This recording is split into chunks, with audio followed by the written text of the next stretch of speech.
Welcome once again to a DangerZone podcast.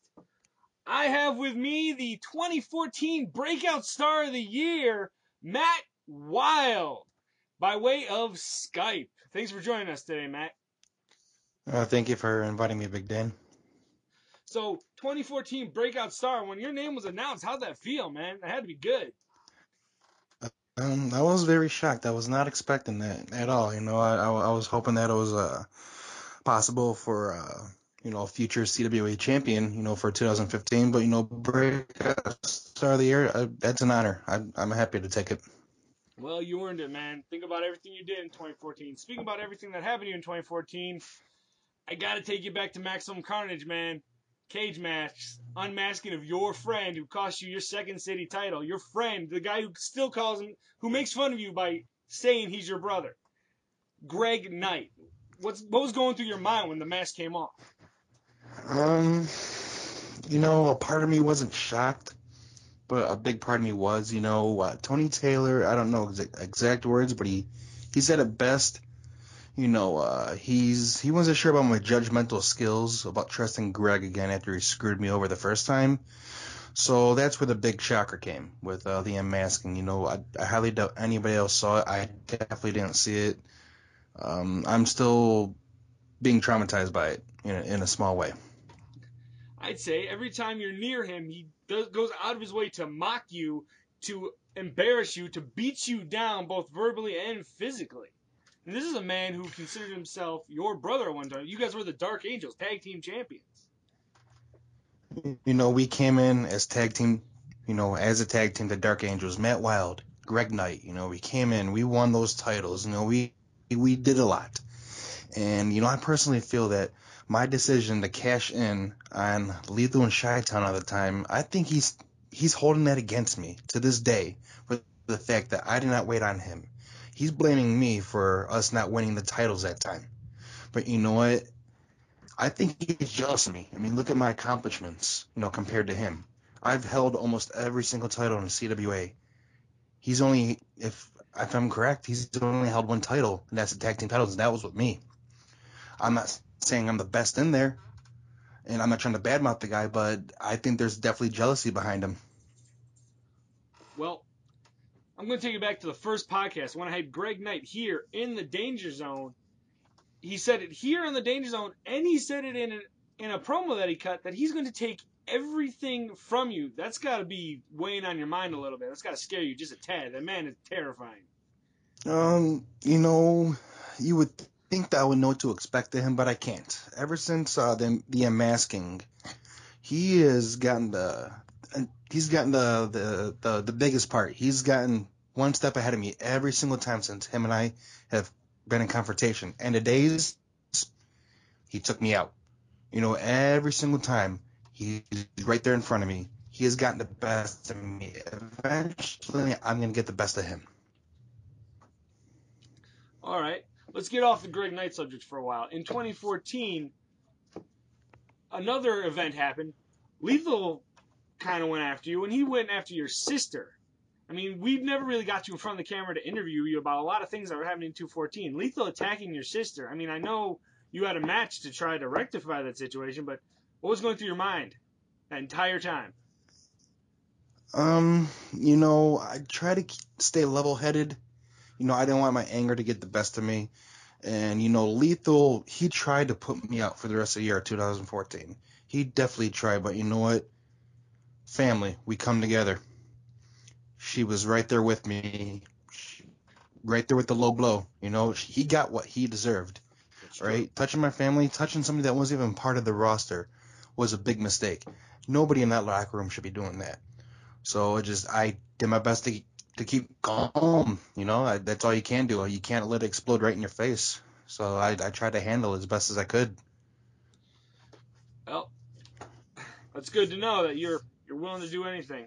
Speaking of willing to do anything, the man in charge now, Tony the Man Taylor, with his team. I mean, they're not all Tony the Man Taylor guys, but his team of Jeff Steeples, Wolf Cage, Lethal, and the mercenary Darren Stryker. Do you have any faith in the company right now? I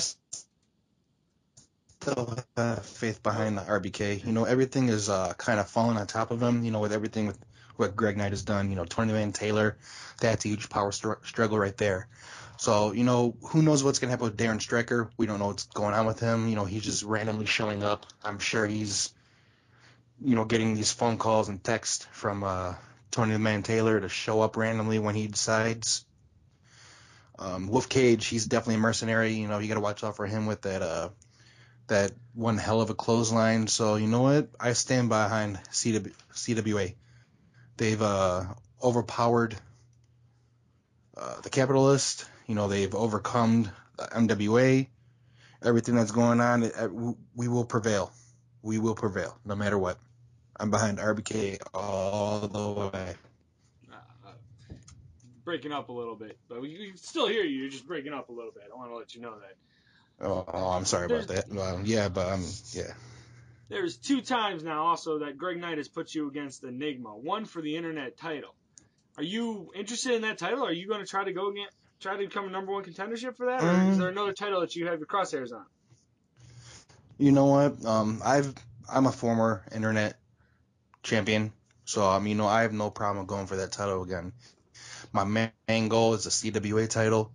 Is it my time yet? No. Will it be my time? I think it's gonna be my time later on this year, hopefully. But if I go for the internet title again, I have no problem going against Enigma. He's got 2 wins over me, 2 weeks in a row, looking good for him. But anything is possible, Just go in there, do everything I can, try to prevail, and as long as Greg Knight is not there to screw things up, I believe I can take on Enigma. He's one hell of a competitor. That spear and his dark soul.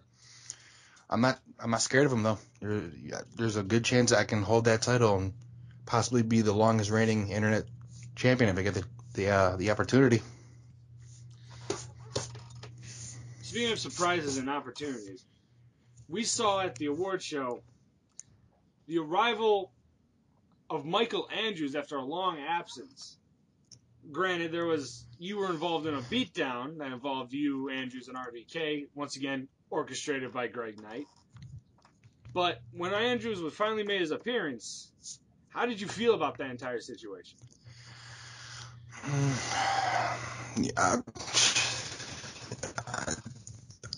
First of all, I can't believe this all happened in the beginning, him being abducted. When they brought him in, I was shocked. I really thought that, they were playing RBK for a fool, that Greg Knight was not going to bring Michael Andrews back. But, Michael Andrews looked, malnourished. He looked in terrible shape. Who knows where they've been hiding him? We don't even know. I don't even know what kind of condition he's in right now. No, nothing's being said. I'm hoping RBK is keeping up on his condition, but I'm glad he's back. He can get back on his feet, and hopefully he could be a guy that can help us fight this war against the entity. All right. Well, last podcast I had Juan Loco on here, and we played a word association. I said a couple things that either people or things that were going on in CWA, and just the first thing that pops in your head. All right. I'm going to say something to you. Okay. All right. It's a person and a thing. Riley O'Doyle, internet champion.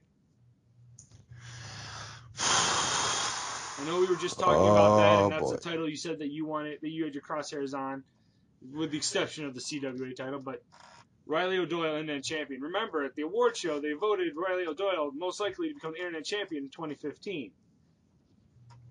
Riley O'Doyle, internet champion. First thing that comes to your mind. Luck. I think that is all luck. If he wins that title, it's going to be all luck. I think that boy has a lot of skill, but he does not put all of it into the ring.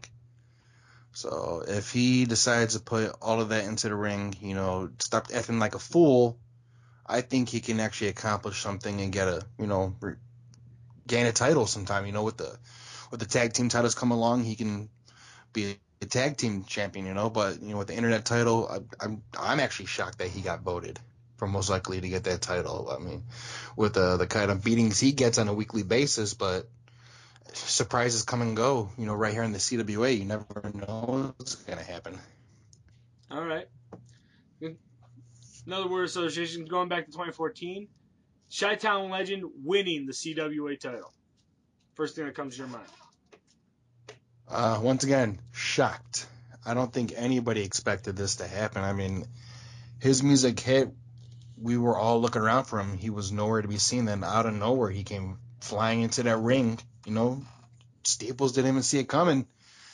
I don't know, but all I can say is, job well done. The man deserved it. I mean, he cashed in that briefcase at the right time.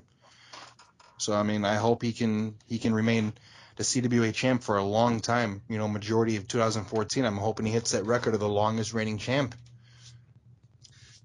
Speaking of CWA titles, that's the only title you have not held, correct? Correct. So for my goal this year, that's my goal. CWA title is your goal this year, to try to go for that? That is my major goal. I said before, as you stand right now, do you see yourself being able to go toe-to-toe with Chi-Town Legend?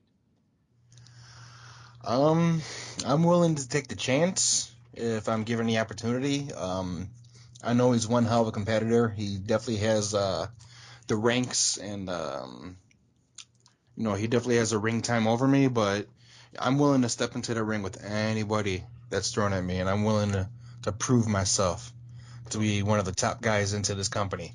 Well, the reason I'm asking that is because, I'm sorry to interrupt you, but the reason I'm asking is because you got to have the lot weighing on your mind. I don't believe you ever got a rematch for your Second City title when you lost it before it changed over to, from Night Terror to Corn-Fed Kenny. You got the Greg Knight issue. You got the feud going on between the Entity, Tony Manteller's guys, and the rest of the CWA. You've pretty much, at the award show, proven you got RBK's back regardless of whatever, so you just painted another bullseye on you. That's almost four bullseyes on your back right now, my friend. With all that weighing on you mentally and everything else that's going on, if you got a number one contendership, do you think right now that you could go toe-to-toe with him? If I am granted a number one contendership, I'm going to do what I can with it, but right now, it'll probably not be the best idea with everything that's going on, because I've yet to get my hands on Greg Knight. He, like I said before, he keeps on being one step ahead of me, and one time he's going to trip, and I'm going to be right there to catch him as he falls. So just that time, waiting. So I guess I'm definitely going to sidestep him. I'm going to watch him. I'm going to be like that lumberjack, swing that axe. He's going to take that fall right to the ground, and I'm going to drag him right out, take care of it. But I can hope and pray that if I'm granted that chance to go for that title again, to get my rematch, that nothing's going to backfire, but I'm going to do my best to do what I can do, with what's given to me. All right. Speaking of titles, also at the award show, we saw the titles handed to two individuals. Just handed, the tag team titles. There was no rhyme, no reason. They were just handed off to Lethal and Cage. You being a former tag team champion who had to earn that spot, how do you feel? Those Lethal and Wolf Cage, those guys are amazing competitors, great wrestlers. Them being handed the titles, I think that's kind of a spit in the face to the former tag team champions, Cleotis and Corn-Fed Kenny. What will happen from this point, I don't know, but for the first title defense, I think it should definitely be against those two guys. They definitely deserved it. They went out with those titles. I mean, if Tony Mantaylor thinks that Lethal and Wolf Cage are going to be handed those titles and they're just going to carry them around and then claim the numbers, it's not going to happen. Eventually, someone's going to step on their toes and say, you know what, you're going to defend those titles. You're going to man up, right? There's no cowards here in CWA. Well, technically, if they wanted to, Jeff Steeples and General Joe could say, hey, we never lost them. I mean, yeah, they threw them out, but that's technically not losing them. So, well, with everything going on, yeah, that can possibly happen. We can see a three-way, for those titles. You never know. We could see Corn-Fed and Cleotis go up against Steeples and Joe, to see who gets the number one contendership. But you never know what's going to happen. I highly doubt Joe and Steeps are going to go together, form again. I mean, who would trust those guys with those titles anyway? We don't know if they're going to throw them back out in the garbage. Right. But still, we don't know what Lethal and Wolf Cage are going to do with those titles either. Okay, just to let you know that we only have about 4 minutes left before our podcast is over here, so I'm just going to do 2 really quick questions right now. 2015, yep. What do you predict between you and Greg Knight? Because there's a lot boiling right there. Or is it just too much to try to describe in 4 minutes? Well, right now it's still the starting point. The real war is definitely going to come, and when it comes, it's going to be brutal. It's going to be bloody. It's one of us. It probably will never return after this war is finally over. I mean, Greg Knight's made my life a living hell in the CWA. After he turned his back on me the first time, I should have never trusted him after that, but I was stupid. And I learned from that. So when me and Greg Knight go to war, everybody's going to see it in that ring. They're going to see the hatred and the agony. They're going to see the brutality that's going to come when it happens, and it's going to happen. All right. Well, to close it out, predictions for 2015. What do you think? Who's going to fight who? What titles might change hands? Any prediction that you might have for 2015? Well, Wolf Cage is definitely going to cash in that briefcase for the Second City title, and I think he's going to be successful. Chi-Town Legend, he's definitely going to hold on to that title for majority of this year, hopefully until 2016. I'm hoping to overcome the power of Greg Knight. Hopefully after that, they'll get my foot one step further into the door to be hopefully a number 1 contender for the CWA heavyweight title. Those are my predictions. So no predictions for the Entity, the group that has had a huge impact this past couple months? Not just a couple months, most of 2014. With Mike Andrews back, RBK is fighting his big fight. I got his back. Once we get Mike Andrews back on his feet, we're going to take care of the Entity. They won't be around too much longer as long as we can gain power, we can get ahead. We're going to fight this fight. It's either them or us. We will prevail. So we won't be seeing the Entity anytime soon. In the next 3 or 4 months, hopefully a lot sooner than that. They're going to be gone. We're going to fight for that. No, you can only First hope. the Entity, then Greg Knight. Wow. Big words. You pretty much just called out Greg Knight. But that's for another show. Ladies and gentlemen, I am Big Dan Dangerous. Once again, my partner? No. My interviewee, I guess, Matt Wild. Thanks for coming once again to the Danger Zone. We'll see you guys. Thank you, Dan. See you guys either at CWA or in 2 weeks at the Danger Zone.